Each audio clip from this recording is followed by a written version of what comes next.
Olá, espero que vocês estejam bem. O vídeo de hoje é dedicado às figuras de linguagem, especificamente aquelas que são chamadas de figuras de pensamento, ou, dependendo da nomenclatura, figuras de significação ou figuras de semântica. Isso porque eu quero dialogar um pouco com os vídeos anteriores que foram dedicados à semântica. No momento oportuno, a gente vai discutir a questão da sintaxe, e aí eu vou trazer também as figuras de linguagem de sintaxe. E em outro momento a gente também vai discutir a fonética e a fonologia, e aí eu também vou trazer as figuras de som ou figuras sonoras, tá bem? Então esse vídeo é uma apresentação das principais figuras de pensamento, tá? E para que a gente comece essa questão, essa exposição, eu queria antes delimitar dois conceitos que são basilares para esse assunto, que são os conceitos de denotação e conotação. A denotação e a conotação são formas de significado, são modos de significação das palavras. Como assim? Qual é a diferença entre elas? A denotação é aquele significado imediato, dicionarizado, literal, digamos assim, mais objetivo, né, em alguns casos. Então, quando você, por exemplo, consulta o significado de uma palavra no dicionário, é porque você quer saber o que aquela palavra denota, ou seja, qual é o significado denotativo daquela palavra. Agora, a conotação, ela já vai se consolidar no momento em que o significado denotativo da palavra sofre uma alteração. Essa alteração pode ter como motivação um fator psíquico, um conjunto de valores políticos, ideológicos, uma experiência subjetiva. São muitos os fatores do mundo que podem interferir e modificar o significado denotativo de uma palavra. Então, uma expressão como cair do cavalo, no sentido denotativo, significa simplesmente sofrer uma queda de um cavalo. Agora, no sentido conotativo, quer dizer, em outros sentidos, em outros planos de conteúdo, eu posso dizer que cair do cavalo significa sofrer uma grande decepção, ou cair do cavalo pode ser simplesmente se dar muito mal, né? Então essa expressão ela pode alcançar significados que não foram previstos no seu sentido literal. Essa que é a diferença entre denotação e conotação, e essa nomenclatura ela é muito importante para a gente entender as figuras de linguagem. Até porque as figuras de linguagem que nós vamos discutir a partir de agora, elas predominam um pouco no uso conotativo. Agora, quando a gente for ver, por exemplo, as figuras de sintaxe, muitas delas mantêm o sentido denotativo. As figuras de som também geralmente acabam mantendo o sentido denotativo. Agora, as figuras de linguagem, de semântica ou de significação, elas se aproximam mais da conotação, justamente por causa dessa característica delas de promover uma mudança de significado. Bom, então como que isso se concretiza? Isso se concretiza nos recursos expressivos, que são as figuras de linguagem, né? Pelo menos alguns dos recursos expressivos são as figuras de linguagem. A gente começa destacando um pouco que, por uma espécie de automatismo psíquico, nós costumamos associar ideias, imagens e coisas no mundo, seja por analogia ou seja por oposição. A gente costuma fazer isso o tempo inteiro, né? E é justamente por causa desse esforço que a gente cria, que a gente usa as figuras de linguagem. Quando eu associo uma palavra ou uma ideia a outra por semelhança, eu estou usando aqui uma comparação, uma símile, uma metáfora. Agora, quando eu construo uma relação de oposição, eu posso estar usando uma antítese, um oxímoro, um paradoxo. Então, para começarmos com as antíteses, né? As antíteses elas são um recurso linguístico, uma figura de linguagem, marcada pela oposição de palavras que têm significados opostos. Então, eu aciono uma ideia e construo uma relação com uma outra ideia que tem um sentido contrário àquela. Isso é a antítese. E a antítese era um dos recursos mais utilizados por toda a história da humanidade. Nós temos o uso da antítese na cultura popular, na cultura da oralidade, nas letras literárias, né? Na cultura mais erudita, na cultura da modalidade escrita. Então a antítese, ela, digamos assim, foi bastante explorada pelas letras universais, né? Mas especialmente em alguns movimentos, como por exemplo o barroco e especificamente o gongorismo, né, que é um eixo do barroco que focaliza justamente nessa exploração das antíteses, nesse jogo de cultismo, né, criado lá pelo Luiz Góngora, né? Então os gongóricos, né, do século XVII utilizavam muito, eles abusavam do uso da antítese como uma forma de traduzir o mundo. Então, se formos parar para pensar, a própria natureza, ela realmente é constituída de antíteses, né? Nós temos o dia e a noite, nós temos o calor e o frio, nós temos o alto e o baixo, então nós temos a vida e a morte, né? Então a própria natureza, que é a nossa fonte primária, né? Ela é constituída, ela se configura de antíteses. Então nesse sentido, a antítese não é só um recurso retórico, a antítese ela é um recurso vital, porque ela traduz a nossa vida como ela é. A vida inteira é configurada por essas antíteses, né? Se a realidade fosse homogênea, a gente não poderia captá-la, a gente não poderia compreendê-la em todas as suas dimensões, porque a gente só consegue fazer isso justamente pelas relações de oposição. Eu só tenho uma percepção clara do que é o preto porque eu conheço o branco. Eu só consigo medir a rapidez da lebre porque eu tenho como parâmetro a lentidão da preguiça. Eu só consigo compreender bem a pequenez do anão porque eu tenho como parâmetro a amplitude do gigante, né? Então, as comparações, as associações, as analogias, elas concretizam as definições que nós construímos sobre o próprio mundo. Elas consolidam, elas tornam mais congruente a nossa visão e a nossa forma de traduzir o mundo. Então, é por isso que muitos autores utilizam e abusam das antíteses. Victor Hugo, que inclusive é um ou o mais importante escritor da França, né, vai ser acusado de usar de forma abusada, né, das antíteses. E ele vai dar uma resposta a essa crítica que eu queria ler aqui integralmente. Victor Hugo diz assim: a natureza procede por contrastes. É por meio de oposições que ela dá realce aos objetos e nos faz sentir as coisas. O dia pela noite, o calor pelo frio, toda claridade projeta sombra. Daí o relevo, o contorno, a proporção, as relações à realidade. O poeta, esse pensador supremo, deve fazer como a natureza, proceder por contrastes.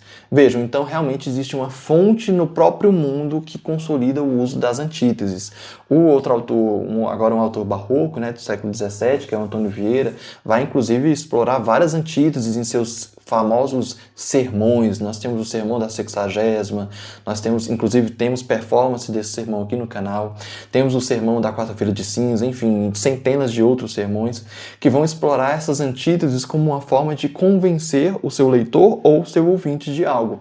Então, a relação entre Deus e o diabo, a relação entre o pecado e a inocência, a relação entre a luz e as trevas, entre a salvação e a condenação, entre o discurso e o exemplo, entre a efemeridade e a eternidade, são todas antíteses que são exploradas como uma forma de tentar fazer do seu discurso um discurso mais convincente, mais eficaz nos seus propósitos retóricos, né?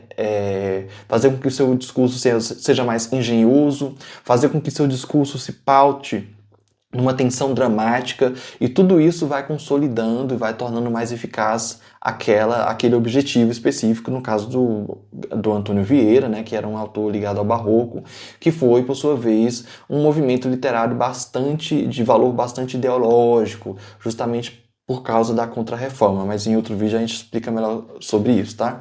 Bom, então de qualquer forma, as antíteses elas são consolidadas dessa forma, elas têm esse intuito e essa motivação, né, no mundo, e ela também tem as suas variantes. Uma das variantes da antítese é o oxímoro, também chamado de oxímoron, né, que é uma espécie de paradoxo ou contradição.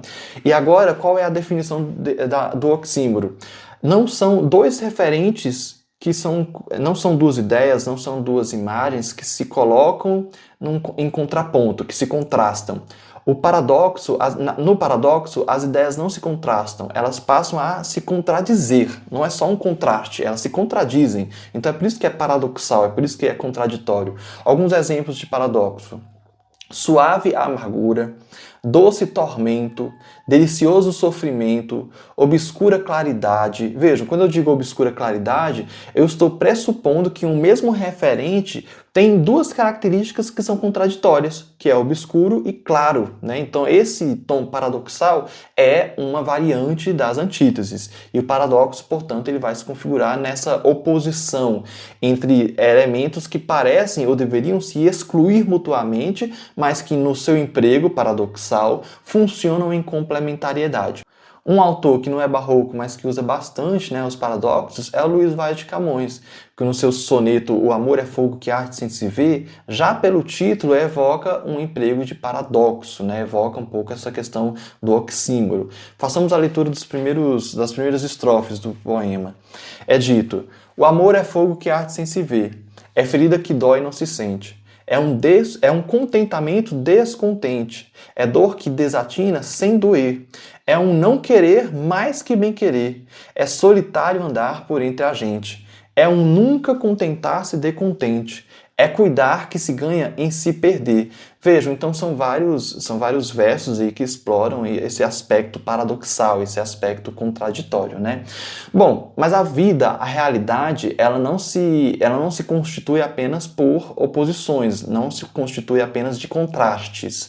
Há muitas semelhanças na realidade. E no momento que a gente passa a explorar essas semelhanças, a gente se afasta das antíteses e dos paradoxos e nos aproximamos mais das comparações, das analogias, das símiles. E aí a gente entra agora aqui num outro recurso, numa outra figura de linguagem, que são as comparações.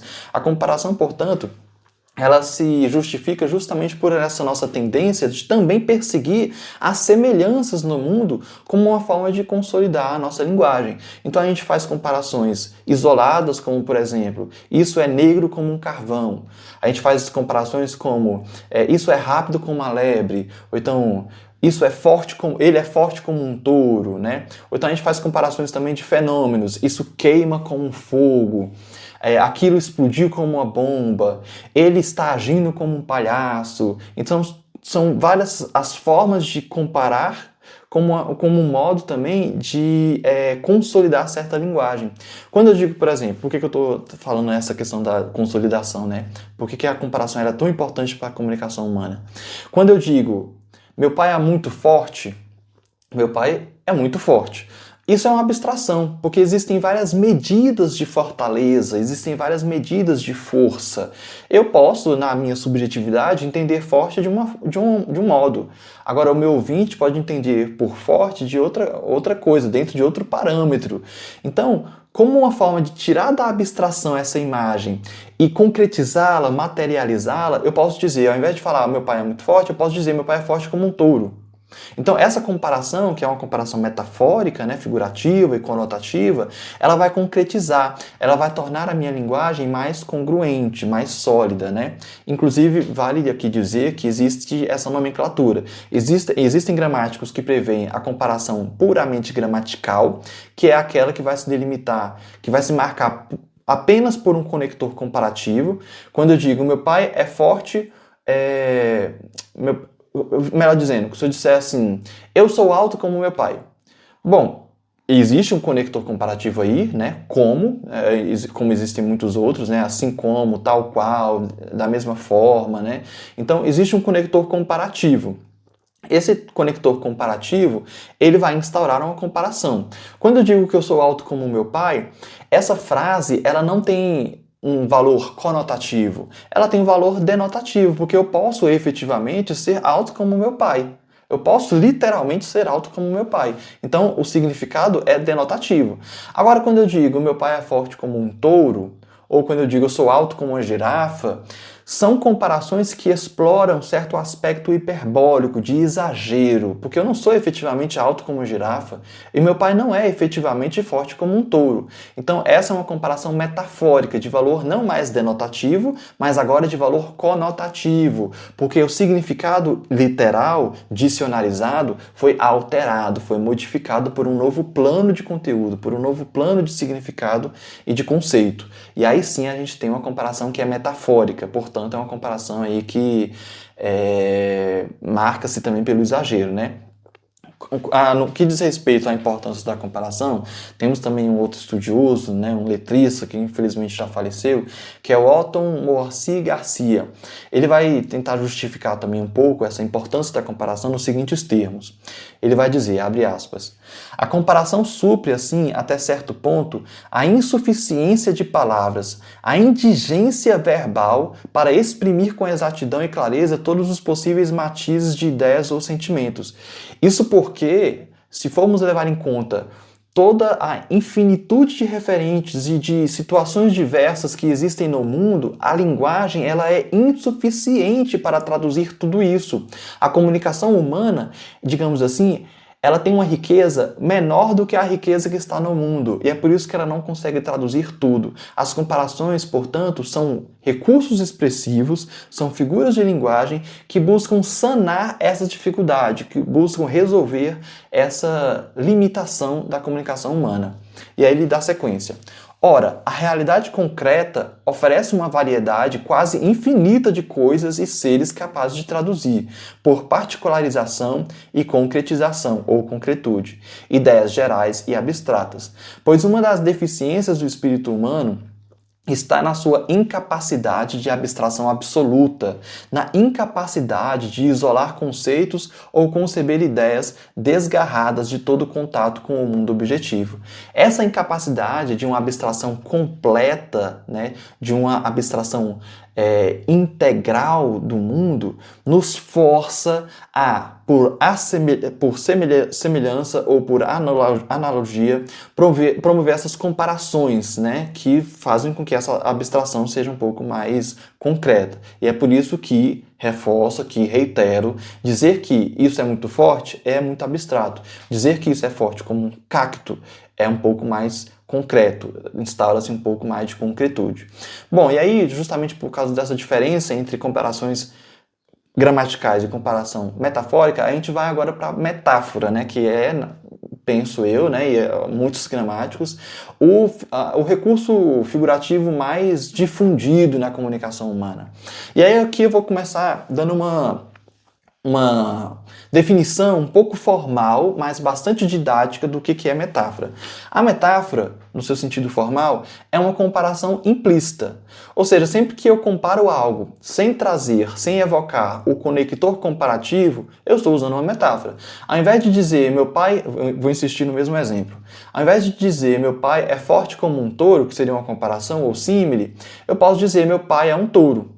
Se eu anulo o uso do conector comparativo como e uso só meu pai é um touro, eu estou com isso usando uma metáfora. Então a primeira definição com a qual a gente pode trabalhar é a definição de que a metáfora é uma comparação implícita. Aí nós temos como exemplo, né? Meu chefe é um cavalo, esse lugar é um paraíso, Mário está nas nuvens. Esses todos são exemplos de metáfora, né? Justamente porque promovem essa comparação implícita. Agora vamos ampliar um pouco o leque, né, da definição de metáfora para entendermos outras dimensões desse recurso, que são muito importantes. A metáfora, ela vai promover uma relação de semelhança, né, assim como a comparação, entre elementos e termos que passam a se interseccionar, que passam a se cruzar. Por exemplo, quando eu digo esse lugar é um paraíso, a palavra lugar e a palavra paraíso, no seu sentido denotativo, não possuem relações uma com a outra. Lugar é algo, paraíso é outra coisa. Agora, quando eu promovo uma metáfora, eu intersecciono esses dois signos. Eu os aproximo, porque agora, dentro desse significado conotativo, lugar carrega características de semelhança com o paraíso, que é um lugar muito bom, que é um lugar muito acolhedor, muito atrativo. Então, esse lugar é um paraíso. Por que eu posso usar a palavra lugar no sentido conotativo aqui? Porque a palavra lugar, nesse significado, nesse contexto específico, se aproxima do significado de paraíso por algum conector, por algum ponto de intersecção, né? Por algum traço em comum. Então, são esses pontos de intersecção que fazem com que a metáfora seja possível. Eu quero agora que vocês visualizem os dois ciclos que estão aí no vídeo, né? Em um ciclo nós temos a palavra pai, que eu já trouxe, e no outro ciclo a gente tem a palavra touro. Se formos pensar no sentido denotativo, dicionarizado, essas duas palavras elas não têm cruzamento umas com as outras, elas não se interseccionam, elas não se conectam, elas não dialogam. Quer dizer, no mundo material, pai não tem nada a ver com touro. Touro não diz respeito a nenhuma característica do pai. Agora, no sentido metafórico, em alguns contextos eu posso aproximá-las, como o exemplo que eu trouxe. Quando eu digo meu pai é um touro, eu estou promovendo aí uma intersecção. E essa intersecção, ela acontece por causa desses pontos de semelhança, por causa desse traço em comum do significado, que é, por que eu posso dizer que meu pai é um touro? Porque ele tem características como as do touro, que são ser intimidador, ser forte, ser bravo, né? Ter muita força. Então, tudo isso são pontos de intersecção que me permitem fazer essa metáfora. A metáfora ela se realiza justamente nessa intersecção, justamente nesse campo que une os dois campos, que une os dois signos, né? E enquanto maior for a quantidade de pontos de intersecção de uma metáfora, mais convincente, mais sólida, mais objetiva e mais bem realizada ela será. É por isso que muitos dos nossos poetas constroem metáforas bastante engenhosas, bastante agudas, porque eles dão conta de associarem imagens umas com as outras, tendo em vista uma semelhança de pontos de intersecção que fazem com que suas metáforas sejam metáforas excelentes. Vejamos um outro exemplo. Na frase: o interior de São Paulo está coberto por doces mares, donde se extrai o açúcar. Bom, quando eu falo de mar no sentido denotativo, mar significa uma grande massa e extensão de água salgada. Mas nesse significado aí, só por termos esse adjetivo, né, doces, nós já temos uma mudança de significado. Agora, doces mares não está mais no sentido denotativo, mas no sentido conotativo. Aqui nessa frase, doces mares significa o quê? Uma extensa plantação de cana. E por que eu posso, né, fazer essa intersecção entre o mar e a plantação de cana? Né? Por que eu posso aproximar esses dois campos? Porque existem pontos de intersecção. Quais são os pontos de intersecção aqui? Primeiro, a posição horizontal da plantação de cana e do mar, e segundo, a sua grande extensão. Ou seja, esses dois pontos de intersecção me permitem fazer essa metáfora e me permitem fazê-la justamente porque ela amplia a minha capacidade de me comunicar. Então é disso que se trata a metáfora. A metáfora ela se realiza justamente nesses dois ciclos, no encontro desses dois ciclos. Um outro exemplo aqui, para ficar com um poeta brasileiro, né, que constrói metáforas, assim como tantos outros constroem excelentes metáforas, nós temos um trecho do Castro Alves que vai dizer assim: o incêndio, leão ruivo ensanguentado. Isso, obviamente, é uma metáfora. Quando eu digo incêndio e digo leão ruivo ensanguentado, eu estou traduzindo o incêndio dentro de uma construção metafórica, né? E por que ela é possível? Porque existem pontos de intersecção aí. Vejamos novamente os nossos círculos. O incêndio de um lado e o leão ruivo ensanguentado do outro.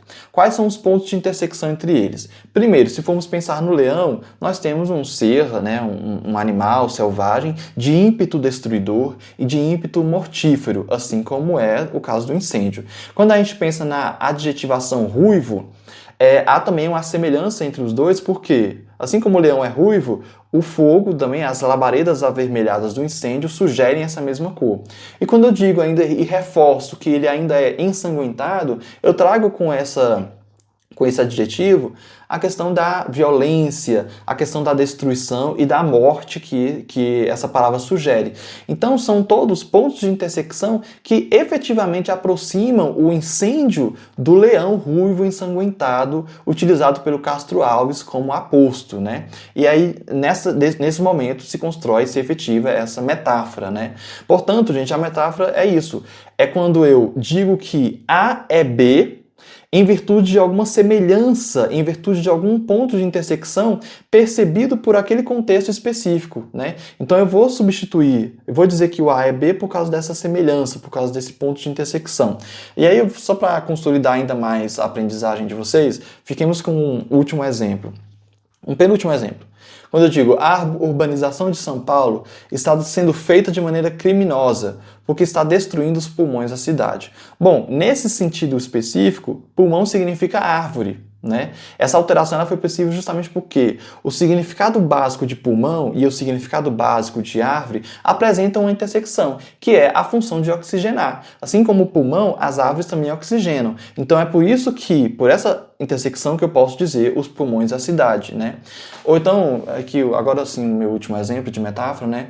Vamos pensar, por exemplo, nas esmeraldas. Se eu digo, seus olhos são duas esmeraldas, por que eu estou dizendo isso? Eu estou dizendo isso porque as esmeraldas, elas têm, né, elas têm como característica, como atributo predominante, o brilho, né, muito particular, o tom esverdeado. Então, se eu digo que seus olhos são como esmeraldas, ou melhor, seus olhos são duas esmeraldas, eu estou usando uma metáfora justamente pela intersecção da cor com o brilho. O olho da pessoa provavelmente é verde e também é brilhante, né? Então, essas duas características vão aí estabelecer essa metáfora. A metáfora ela pode ser tanto uma metáfora em praesentia, né, em presença, que seria essa metáfora quando eu digo seus olhos são duas esmeraldas, ou então eu também posso usar uma metáfora em absentia, quando eu digo ele me olhou com suas duas esmeraldas. Vejam, agora eu não estou aqui trazendo o atributo, eu não estou aqui trazendo os dois referentes, olhos e esmeralda, né? Eu só estou falando que, olha, são duas esmeraldas. Então aí nós temos uma metáfora em absentia, também chamada de metáfora pura, né? Bom, e aí, para pensarmos um pouco também sobre as motivações da metáfora, né? Nós temos as metáforas, elas têm várias motivações. A primeira delas é essa necessidade, então, de similitude. A gente precisa, né, de explorar as semelhanças no mundo para instaurar uma definição sobre o mundo. Outro dado que o Otton Garcia, inclusive, nos trouxe é a nossa incapacidade de abstração completa do mundo. É por isso que a metáfora nos ajuda, nos auxilia a definir coisas que estão situadas na nossa existência material.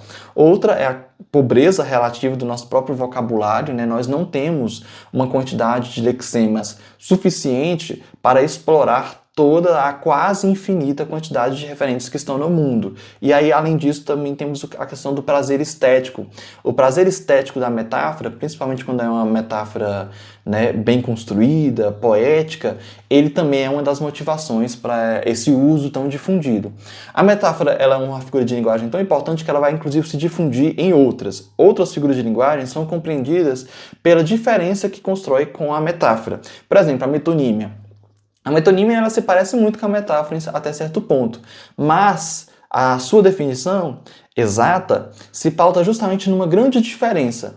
A grande diferença da metáfora para a metonímia, embora ambas explorem certa comparação, é que enquanto a metáfora, e eu já explorei aqui insistentemente, se pauta numa intersecção, a metonímia ela vai se pautar numa implicação, numa continuidade, digamos assim. Então, por exemplo, quando eu digo eu preciso de um teto para morar. Quando eu digo eu preciso de um teto para morar, a palavra teto ela é metonímica, porque ela, na verdade, implica no todo. O teto é uma parte do que eu preciso. Eu preciso, na verdade, do todo, que é a casa completa, né? Então, a metonímia, ela me permite fazer uma comparação não mais por intersecção, mas por implicação. Explicando de uma forma mais didática, a gente pode entender assim. A metáfora, ela promove a aproximação entre elementos que, no mundo material, não possuem relações um com o outro. Então, quando eu digo que o leão é o incêndio, né, no poema do Castro Alves, não existe uma relação concreta, não existe uma relação imediata entre o leão e o incêndio. É a metáfora que os une, é a metáfora que promove essa intersecção. Na metonímia, não. Na metonímia, os elementos que são comparados, os elementos que se implicam, eles possuem sim relação no mundo. Eles possuem uma relação, eles se implicam, eles têm uma relação material consolidada no mundo. Quando eu digo que eu preciso de um teto, o teto tem uma relação concreta com a casa, né? Então, outros exemplos, né, que nós podemos ter. Quando eu digo assim, se o desmatamento do nosso território continuar nesse ritmo, em breve não restará uma sombra de pé. Nesse caso, sombra significa árvore, né? Porque o desmatamento vai acabar com todas as árvores. Então, o que me permite isso? A sombra tem uma relação direta com a árvore. Afinal de contas, é a árvore que projeta essa sombra no chão. Então, a sombra implica na árvore para uma relação uma relação concreta, né? Então, a sombra implica a árvore, já que a sombra é o efeito produzido por essa árvore. Então, essa é uma mudança de sentido metonímico, né? Essa é uma mudança de sentido ligado a esse recurso.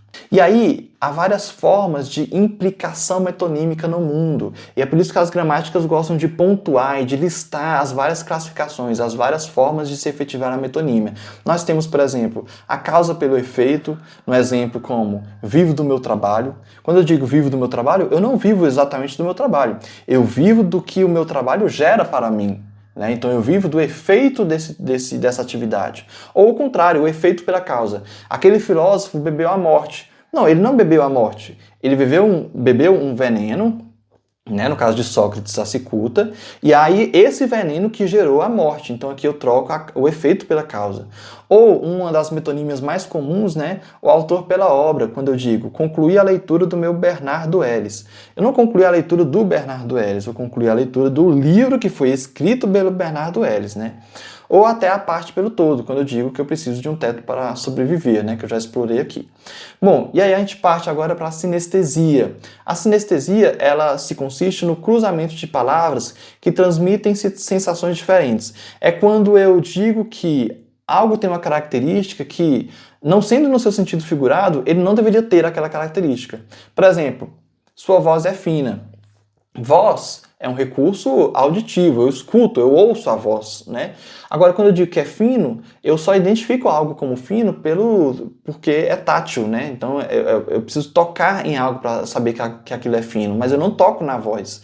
Então, esse cruzamento de sensações se consolida na sinestesia. Quando eu digo também voz áspera, é a mesma coisa. Para saber que algo é áspero, áspero é algo tátil, né? Algo que eu preciso tocar para saber que é áspero. Então, como é que uma voz pode ser áspera? Ou então, cor berrante, né? Berrante é algo auditivo. Eu sei que é algo berrante pela audição, mas cor é algo visual. Então, como que eu posso cruzar as duas? Esse é um recurso muito utilizado que se chama sinestesia. E é bastante utilizado também em algumas escolas literárias, né, em alguns movimentos literários. Na literatura infantil, nós temos vários usos de sinestesia também, justamente por essa questão da memória, da infância, né, dos sabores e das imagens que os sabores evocam em nós. Então, a literatura infantil ela gosta muito de explorar a sinestesia. Além da sinestesia, nós também temos a personificação, que é também bastante simples de ser identificada. A personificação é quando ela acontece no momento em que eu empresto uma ação, uma característica humana a um ser que é inanimado, a um ser que é irracional ou imaginário, né? Então, por exemplo, aqui eu estou citando um trecho de um conto da Yara Cecim, né? A lua caminhava sobre as águas grandes nessa noite e o vento levava aos ouvidos de minha mãe, em dores de parto, a cantiga mágica das Iaras. Veja, a lua não caminhava sobre as águas, isso daqui é uma personificação. Eu estou emprestando uma característica humana para a lua para tentar descrever essa cena da melhor forma possível, para tentar delimitar como que a lua estava se projetando nessa água, né? E aí, enfim, eu vou aqui encerrar com a ironia, que é o meu recurso expressivo preferido, até porque eu estudo ironia, desde que eu entrei na universidade eu estudo ironia, né? Mas aqui eu vou fazer uma delimitação bastante precisa, a gente em algum momento vai ter um vídeo só sobre ironia, mas para esse vídeo vale dizer que a ironia se consiste simplesmente em dizer algo que é o contrário do que se pensa, geralmente com um propósito satírico, geralmente com um propósito depreciativo, né? Então, geralmente é uma crítica.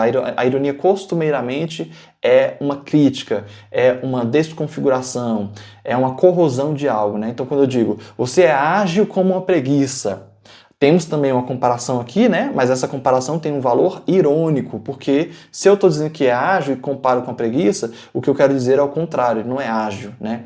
Ou então, se eu digo, que rude, adorei sua educação. Veja, se foi rude, então ele não foi muito bem educado. Então, quando eu digo que rude adoeço a educação, eu estou falando algo que é o contrário do que eu queria dizer. Essa questão da contradição irônica é muito interessante para mim, mas a gente vai discuti-la em outro vídeo, em algum vídeo oportuno. Queria agradecer muito vocês que ficaram até o final. Nas próximas semanas eu ainda vou publicar um vídeo fazendo uma leitura do conto da Yara Cecim, que eu acabei de ler um trecho dela, para tentar mostrar como que a utilização desses recursos expressivos pode potencializar os efeitos de sentido num conto lendário amazônico, que é o conto da Yara Cecim, que se chama... o nome do conto é O Moirão. Bom, então aguardo vocês na próxima semana. Muito obrigado a todos que nos acompanharam até aqui e abraços em todos.